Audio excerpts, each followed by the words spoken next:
দেখতে পাচ্ছেন যে এখানে পল্লী বিদ্যুতের ৪৫,০০০ কর্মী আছি। আমরা রোদে পুড়ে বৃষ্টিতে ভিজে টানা 11 দিন ধরে শান্তিপূর্ণভাবে কর্মসূচি পালন করে যাচ্ছি।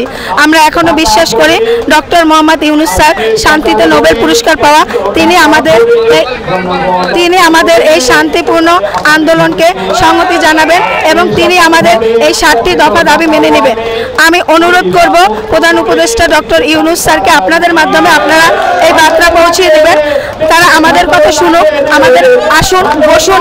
যদি আমাদের 7টা দাবির একটা দাবিও অযৌক্তিক হয় তাহলে আমরা সবাই ফিরে যাব, আর আমাদের দাবিগুলো যদি যৌক্তিক হয় তাহলে আমাদের দাবিগুলো মেনে নিতে হবে।